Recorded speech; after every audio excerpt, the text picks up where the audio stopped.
നമ്മുടെ ഒ പിയിലേക്ക് ഹോസ്നെസ് of voice എന്ന് പറയുന്ന കണ്ടീഷൻ വെച്ചിട്ട് ഒരുപാട് പേഷ്യൻസ് വരാറുണ്ട്. ചിലപ്പോഴൊക്കെ അവർക്കൊരു പനിയോ ജലദോഷമോ ഒക്കെ വരുന്ന സമയത്ത് തുടങ്ങിയ ഈ ഒരു ഹോസ്നെസ് ചിലപ്പോൾ മാസങ്ങളോളം നീണ്ടു നിൽക്കും, അല്ലെങ്കിൽ ക്ലിയർ ആയിട്ട് വീണ്ടും ഒരു അടപ്പോട് കൂടിയ ശബ്ദത്തോടു കൂടിയായിരിക്കും അവർ വരിക. അപ്പം നമ്മൾ ഇവരുടെ ഒരു ഹിസ്റ്ററി പരിശോധിക്കുമ്പോഴൊക്കെ ചിലർ ചിലപ്പോൾ സിംഗേഴ്സ് ആകും, അല്ലെങ്കിൽ അവർ ടീച്ചേഴ്സ് ആകാം, അല്ലെങ്കിൽ പൊളിറ്റീഷ്യൻസോ, അല്ലെങ്കിൽ അവരുടെ ശബ്ദം ഒരുപാട് യൂസ് ചെയ്യുന്ന ആൾക്കാരാണ്. എന്തിനേറെ പറയുന്നു, ചിലപ്പോൾ അത് വീട്ടമ്മമാരാവാം, ഒച്ചത്തിൽ സംസാരിക്കുന്നവരോ അങ്ങനെയൊക്കെ ഉള്ളവരോ ആകാം.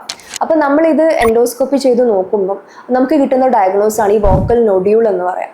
അപ്പം ഇതിന് ഒരു കൊളോക്കിയലായിട്ട് സിംഗേഴ്സ് നൊഡ്യൂൾ എന്നൊക്കെ പറയാറുണ്ട്, കാരണം പാട്ടുകാർക്കിടയിൽ വളരെ കോമൺ ആയത് കാരണം. അപ്പം നമ്മൾ ഇവരോട് പറയുന്ന മെയിൻ ട്രീറ്റ്മെന്റ് എന്ന് പറയുന്നത് വോയിസ് റെസ്റ്റ് തന്നെയാണ്. അതായത് നമ്മളെ ശബ്ദത്തിന് റെസ്റ്റ് കൊടുക്കുക, താനേ അത് ക്ലിയർ ആയി പോയിക്കോളും. ഇത് കുറെ കാലം വോയിസ് റെസ്റ്റ് എടുത്തിട്ടും ക്ലിയർ ആവുന്നില്ല എന്നുണ്ടെങ്കിലാണ് നമ്മൾ സ്റ്റിറോയിഡ്സ്, സർജറി തുടങ്ങിയ ബാക്കിയുള്ള ട്രീറ്റ്മെന്റിലേക്ക് പോകേണ്ടതുള്ളൂ.